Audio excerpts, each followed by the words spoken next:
Hello friend, नमस्कार। आप सभी को हमारे यूट्यूब चैनल स्मार्ट साइंस में स्वागत है।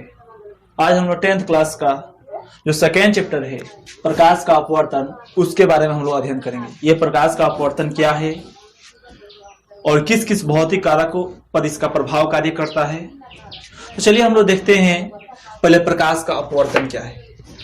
अपवर्तन समझने से पहले हम लोग एक माध्यम समझेंगे कि जब प्रकाश किरणें एक पारदर्शी माध्यम, पारदर्शी उसको कहते हैं जिसके आर पर हम आसानी से देख ले या जिसके आसानी से आर पर प्रकाश की किरणें चली जाए, उसे हम लोग पारदर्शी कहते हैं। तो ऐसा कोई भी पारदर्शी पदार्थ जिसमें प्रकाश किरणें एक माध्यम से जब दूसरे माध्यम में प्रवेश करता है, जैसे एग्जाम्पल ये एक कांच है और इस कांच के बाद इसके चारों तरफ हवा है, तो हवा जो है वो पहला पारदर्शी माध्यम हो गया। और जब प्रकाश प्रवेश कर रहा है, इसमें प्रकाश प्रवेश कर रहा है कांच में, तो इस कांच से प्रकाश प्रवेश करके निकल रहा है, तो ये माध्यम हमारा कौन हो गया? माध्यम ये हमारा दूसरा हो गया। मतलब कि हवा पहला माध्यम और ये कांच दूसरा माध्यम। आपने बहुत सारे वस्तुओं में परिवर्तन देखा होगा, जिसमें एक बहुत ही बड़ा और महत्वपूर्ण, अगर इसका उदाहरण की बात करें तो वो है जब हम लोग छड़ी को पानी के अंदर डालते हैं, तो जहां से वह छड़ी पानी के अंदर गया रहता है वहां से वह मुड़ा हुआ दिखाई देता है, इस तरह का। अगर ये पानी का भाग है, यहाँ आता है तो यहाँ से इसे मुड़ा दिखाई देता है। कहने का मतलब ये है कि जब प्रकाश किरणें एक पारदर्शी माध्यम हवा से दूसरा पारदर्शी माध्यम पानी में प्रवेश करता है, तो उसके घनत्व में परिवर्तन होने के कारण वह अपना दिशा बदल जाता है।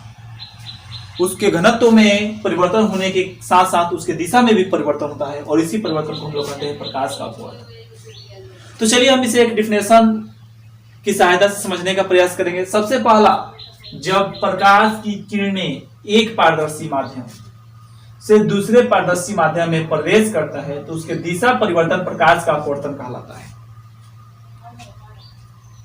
उसके अलावा बहुत सारे, अगर हम दुकानदारों को देखें तो दुकानदार एक कांच की बोतल लेते हैं और उसमें बहुत सारे छोटे छोटे नींबू रख देते हैं, और जब उसमें वो पानी को डाल देते हैं तो नींबू का आकार अपने वास्तविक आकार से बहुत बड़ा दिखाई देने लगता है।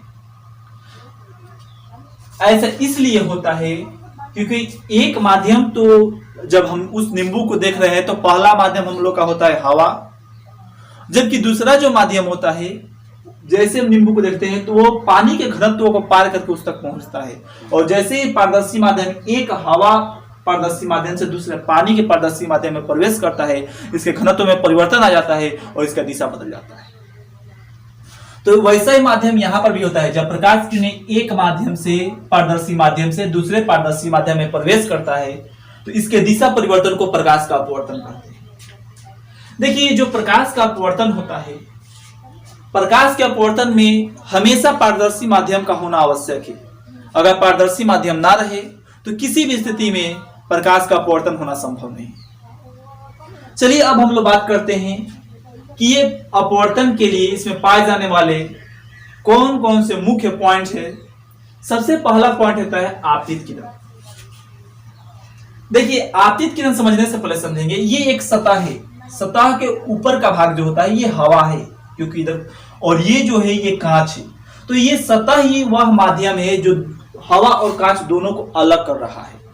तो कहेंगे एक माध्यम ये पहला और ये माध्यम दूसरा, तो दोनों माध्यमों को अलग करने वाली सतह, दो माध्यमों को अलग करने वाली सतह पर पड़ने वाली किरण को हम लोग कहते हैं आपतित किरण। दो माध्यमों को अलग करने वाली सतह पर पड़ने वाली किरण को कहते हैं हम लोग आपतित किरण।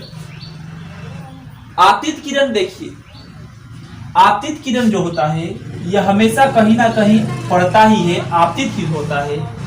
और आपतित किरण दो माध्यमों को अलग करने वाली सतह के जिस बिंदु पर पड़ता है वह बिंदु हम लोग का आपतन बिंदु कहलाता है।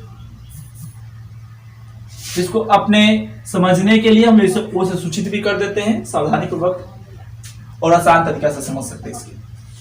अब देखिए, बात करते हैं हम लोग किसी सतह पर पड़ने वाली किरण को आपतित किरण भी कहते हैं, और दो माध्यमों को अलग करने वाली सतह पर पड़ने वाली किरण को भी हम लोग आपतित किरण कहते हैं। आपतित किरण सतह के जिस बिंदु पर पड़ता है वह बिंदु हमारा कहलाता है आपतन बिंदु। आपतन बिंदु के बारे में अपवर्तित किरण। देखिए आपतित किरण जब एक माध्यम से दूसरे माध्यम में प्रवेश करता है तो उस किरण को हम लोग कहते हैं अपवर्तित किरण। वैसा किरण जो एक पारदर्शी माध्यम से दूसरे पारदर्शी माध्यम में प्रवेश करता है उस किरण को कहते हैं हम लोग अपवर्तित किरण, और ये अपवर्तित किरण है। अब देखिए अपवर्तित किरण जो होता है, जब अपवर्तित किरण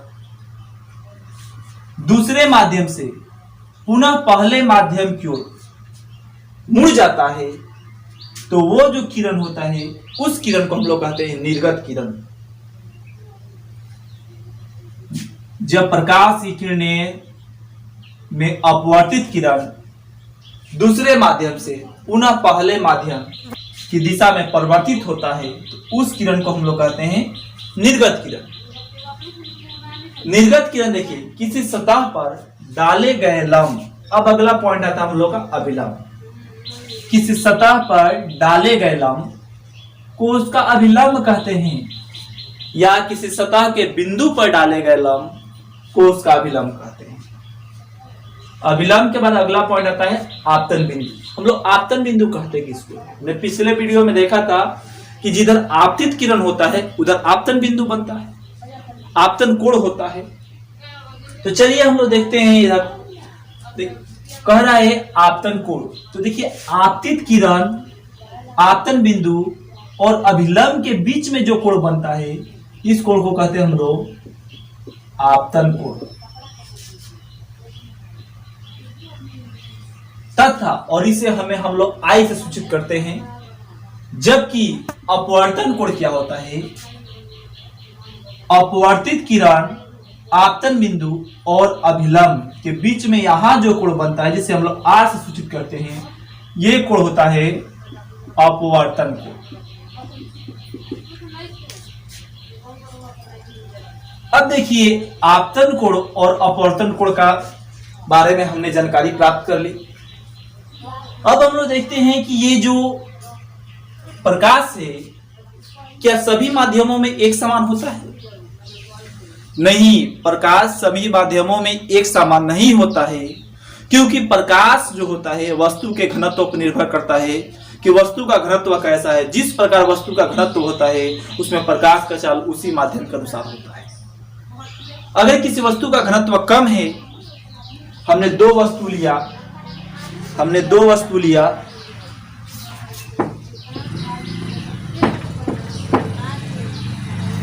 एक वस्तु हमने लिया कांच और दूसरा लिया पत्थर। हमने दो वस्तु लिया। घनत्व क्या इस पर निर्भर करता है? तो घनत्व जो होता है किसी भी पदार्थ में उपस्थित कणों की संख्या पर निर्भर करता है, और जिस पदार्थ में कणों की संख्या जितना अधिक होगा उसका घनत्व उतना ही अधिक होगा। इसका मतलब पत्थर जो होता है बहुत कठोर होता है, कांच की अपेक्षा ये ज्यादा कठोर है। इसका मतलब इसका घनत्व कांच की अपेक्षा अधिक है। इसके अपेक्षा इसका घनत्व अधिक है क्योंकि ये कांच की अपेक्षा अधिक कठोर है। तो जो दो कोई भी पदार्थ लेंगे और जो एक दूसरे का अगर सापेक्ष लेते हैं तो उसमें जिसका घनत्व कम होगा वो होगा हमारा विरल, और जिसका घनत्व अधिक होगा वो होगा हम लोग का सघन। अगर यहां पर हम इसमें ये माध्यम को हम लोग नहीं ले सकते, ये समझने के लिए हमने एक साधारण एग्जाम्पल का प्रयोग किया है क्योंकि ये अपारदर्शी है, लेकिन इसको हम यहां देख सकते हैं। देखिए इधर चारों तरफ हवा है, तो हवा है और ये है कांच। तो हवा और कांच में जो हवा है उसके अपेक्षा कांच का घनत्व अधिक होता है, इसलिए ये कांच हो जाएगा हम लोग का सघन माध्यम, जबकि यहीं पे ये हवा हो जाएगा विरल माध्यम। और हवा में भी निर्वात होता है जहां पे वायुमंडल या दाब किसी भी प्रकार का प्रभाव कार्य नहीं करता है, वहां पे प्रकाश का चाल सबसे अधिक होता है, जिसे हम लोग निर्वात कहते हैं। निर्वात में प्रकाश का चाल जो होता है 3 × 10⁸ मीटर प्रति सेकेंड या 3 लाख किलोमीटर प्रति सेकेंड होता है। निर्वात में प्रकाश की चाल होता है।